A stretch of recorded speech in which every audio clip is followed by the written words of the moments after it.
अब तक आपने देखा, अम्मा प्यार के बारे में मोनिया को समझाती हैं। घर पर मुरारी मोनिया को भरोसा दिलाता है कि वो उसे कभी कहीं छोड़कर नहीं जाएगा। उधर बृजराज जयनंदिनी और जगत के रिश्ते को तोड़कर राजमाता से जयनंदिनी का रिश्ता उदयवीर से करने का प्रस्ताव रखता है। ये बात राजमाता और कोमल स्वीकार नहीं करते। उन्हें ये विश्वास है कि राजकुमारी मान्यता वापस जरूर आएंगी। वहाँ आकाश अम्मा को उनके खोए पति की चिट्ठी पढ़ के सुनाता है और मोनिया उसे सुनकर अपने ख्यालों में खो जाती है। अब आगे। वो सारी चिट्ठियाँ तुमने ही लिखी थी ना? तो फिर तुमने अम्मा से झूठ क्यों कहा? मोनिया, अम्मा जीती हैं तो इस उम्मीद के सहारे कि उनके पति वापस आ जाएंगे। तो मैंने सोचा कि एक बूढ़ी औरत को अगर ज़रा सी उम्मीद और दे दी जाए तो शायद उनकी बाकी की बची हुई ज़िंदगी आसानी से गुजर जाए। आकाश, मुझे ना तुमसे कुछ बात करनी थी। वो क्या है ना मोनिया, अभी मुझे ज़रा देर हो रही है, हम लोग बाद में मिलके बात करें। हाँ, चलो बाय।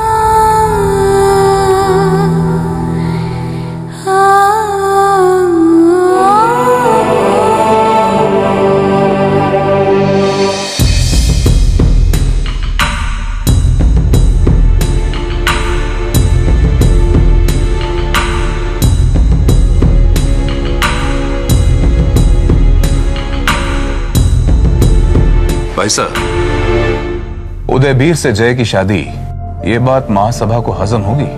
हमारा केस जरा अलग है जीजू साहब। महासभा को हमारे केस पर गौर करना ही पड़ेगा।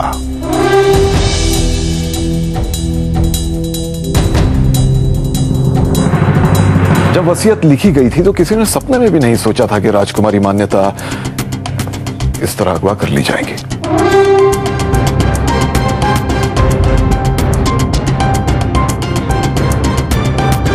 शायद हमें यहाँ आप सबके बीच नहीं आना चाहिए था। आप लोग बड़े हैं, जो भी फैसला लेंगे हमें मंजूर है। उदय बेटा, आप जानते हैं ना, आप हमेशा से हमारी पहली चॉइस रहे हैं। इस वक्त जो यहाँ बातें हो रही है वो आपके बारे में नहीं है। जी दादी साहब, हम भी तो आप ही के परिवार का हिस्सा है ना। हुक्म का हुक्म, सर आंखों पे। देख लिया मां साहब, इसे कहते हैं चिराग तले अंधेरा।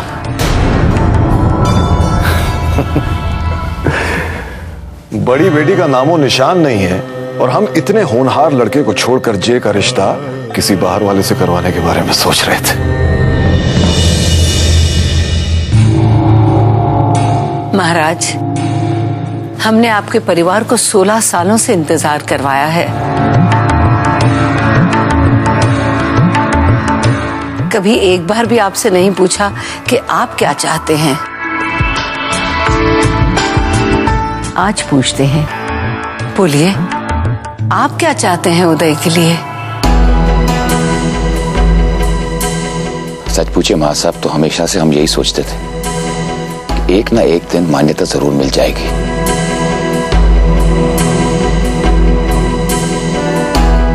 लेकिन वक्त के साथ साथ उम्मीद भी धुंधली हो गई।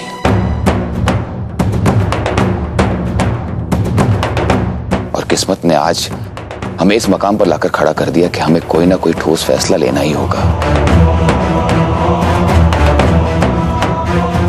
क्योंकि बात सिर्फ उदयवीर और जयनंदिनी की नहीं है, बात देवगढ़ और जयगढ़ की भी है।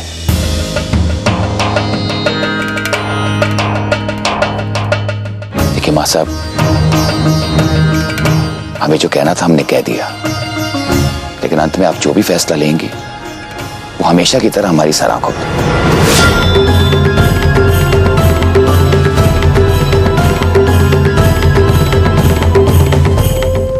वहां से बोल, सच्चा प्यार तो सांस की तरह होता है। नहीं नहीं, वहां से सुना। कभी कभी हमें पास आने के लिए एक दूसरे से दूर जाना होता है। तुम्हें तो कोई बेड़े हद का जो तब से एक ही बात बैठ के हुए हो। यहाँ से वहां तक सुना, वहां से यहाँ तक सुना। अरे हद हो गई यार। हद तो आकाश ने कर दी। क्या लव लेटर लिखा है, हाय, बार बार सुनने का मन करता है। हाँ, तेरे लिए कब लिखेगा? अरे मोनिया के लिए तो लिखा है। अम्मा का सुनाना तो एक बहाना था। हाँ, झूठ नहीं बोलूंगी, पर पता है जब मैं वहाँ थी ना तो ऐसा लग रहा था अम्मा है ही नहीं वहाँ पे, बस मैं और आकाश है। और वो सारी चीजें वो मुझसे कह रहा था। वो इतना अच्छा यार, वो इतना अच्छा कैसे हो सकता है? ऐसा लगता है भगवान जी ने दुनिया की सारी अच्छी चीजें पूड़ी मार के एक ही इंसान को दे दी हो। उफ, इतना प्यार, मेरी आंखों में तो आंसू आ गए। अच्छा, एक चपेट मारूंगी ना तो आंसू बाहर भी आएंगे। हाँ नहीं तो मार देना मार देना। पहले ये तो बता, हम दोनों को शादी पर कब बुला रही है? फिर से शादी? मैंने कहा ना, मेरे और आकाश के बीच में कभी कुछ हो सकता है या नहीं पता नहीं। जब भगवान जी किस्मत बांट रहे थे तो मैं उनके सामने छन्नी लेके खड़ी हो गई, तब भी तो मैं ऐसी एवी चौल में मोनिया बनकर आ गई। मेरे और आकाश के बीच में तो कोई मेल ही नहीं है। मैं तो बस उसे दूरबीन से देख लूं ना तो ही बहुत खुश हो जाती हूँ। तू ये क्या बकवास कर रही है? सुबह तक तो कह रही थी कि आज शाम तक सब साफ साफ बात कर लेगी, और अब ये? और तू कब से हारे हुए लोगों की तरह बात करने लग पड़ी यार। मैं हारी हुई ठीक हूँ, नहीं तो मैं फिर से आकाश के ख्वाब देखने लग जाऊंगी। पता है, मेरे और आकाश के बीच में रात और दिन का फर्क है, और फिर वो मुझ जैसी झल्ली को क्यों चुनेगा?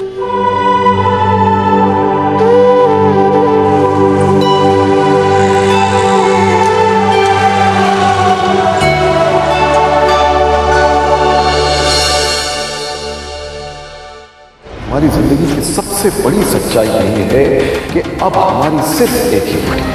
कानून के मुताबिक अगर कोई शख्स 7 साल से गुमशुदा है तो उसे मरा हुआ मान लिया जाता है। बड़ी बेटी का नामो निशान नहीं है, और हम इतने होनहार लड़के को छोड़कर जे का रिश्ता किसी बाहर वाले से करवाने के बारे में सोच रहे हैं।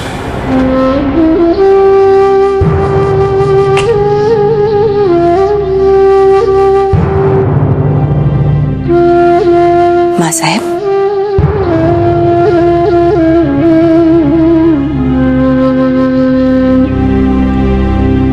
आज हम हार गए कोमल, हार गए हम।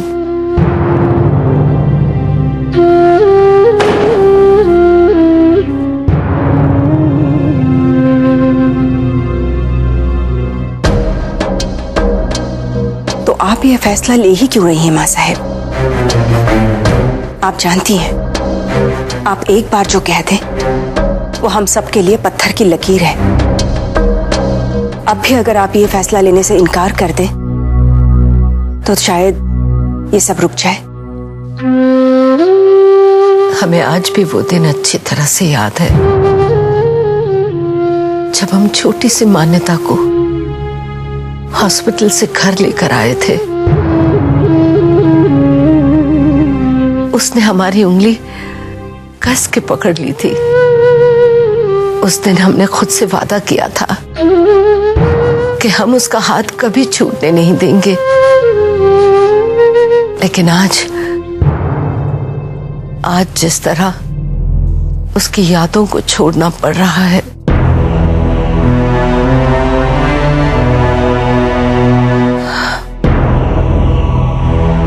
कोमल, आप ही की वजह से मान्यता हमारी जिंदगी में आई। जिस दिन उस छोटी सी बच्ची ने अपनी तोतली जबान से पहली बार दादी साहब कहा था, इतनी खुशी शायद हमारी जिंदगी में फिर कभी महसूस नहीं हुई। पर कोमल, मान्यता की दादी साहब होने के अलावा देवगढ़ की रियासत की माँ साहब भी हैं हम। कुछ फैसले चाहे वो निजी जिंदगी में हमें कितना भी दुख दे, हमें वो फैसले लेने ही पड़ते हैं। आज का फैसला भी मान्यता की दादी साहब बनकर नहीं, राजमाता मृणालिनी देवी बनकर लेना होगा।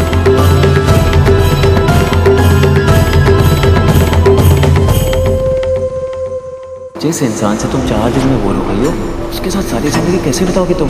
अगर सामने से तुम्हें जगह से बेटर ऑफर आएगा तो तुम इनकार नहीं कर पाओगे। हम देवगढ़ की छोटी राजकुमारी को हमेशा खुश रखना चाहते हैं।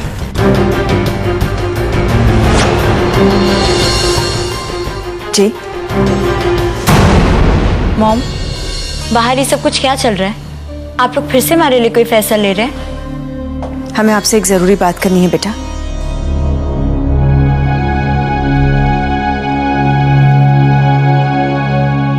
जब आपका जन्म हुआ था तब हम मान्यता वाले हादसे को लेकर शॉक में थे। कई महीनों तक एक पत्थर की तरह एक ही जगह बैठकर सिर्फ दरवाजे की ओर देखते रहते थे। उस वक्त हम पूरी तरह से टूट चुके थे बेटा, और शायद इसी वजह से हम आपको वो प्यार, वो अटेंशन नहीं दे पाए जो हमें देना चाहिए था।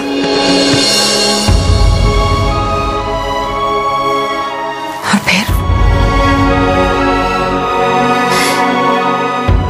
फिर एक दिन हमने आपको पालने में रोते हुए देखा।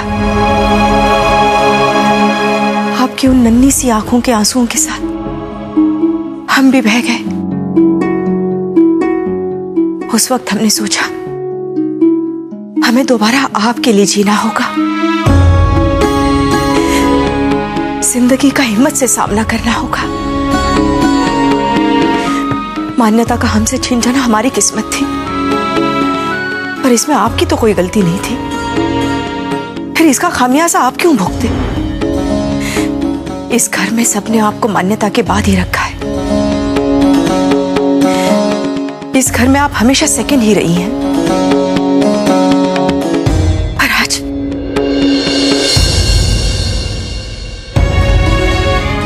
आज हम आपसे एक वादा करते हैं कि अब ऐसा कभी नहीं होगा। आप हमेशा हमारे लिए फर्स्ट रहेंगी, सबसे आगे। मॉम, आप हमसे ये सब क्यों कह रही हैं? हमारी तो कुछ समझ में नहीं आ रहा। जी, क्या आप उदयवीर से शादी करना चाहेंगी? उदय? आप सब लोग हमारी शादी उदय से? दोनों परिवार यही चाहते हैं कि अब ये दोस्ती रिश्तेदारी में बदल जाए, और आपके डैड चाहते हैं कि उन्हें एक काबिल दामाद मिले। और आप? क्या आप उदय को अपने छोटे दामाद के तौर पर देख सकती हैं? जी, इस बार हम चाहते हैं कि आप हम सब के बारे में भूलकर अपने दिल की सुने। क्या आप उदय को अपने पति के रूप में देख सकती हैं?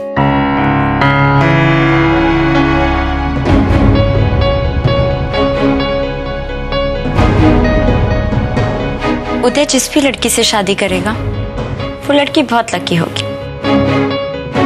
आफ्टर ऑल उदय जैसा कोई और है ही नहीं। He is the best.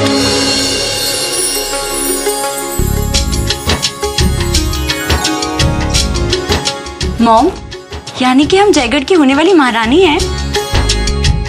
बिल्कुल बेटा, आप बहुत ही जल्द जयगढ़ की महारानी बनेंगी, और हमें पूरा यकीन है कि आप एक बहुत अच्छी महारानी साबित होंगे।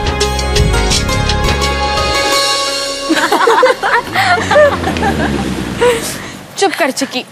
मेरे और आकाश के बीच में कभी कुछ नहीं हो सकता।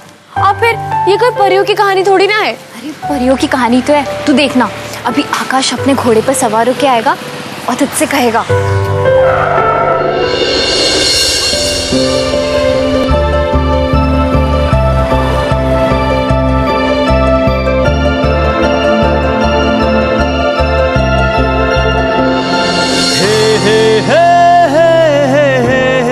घूमने चलोगी?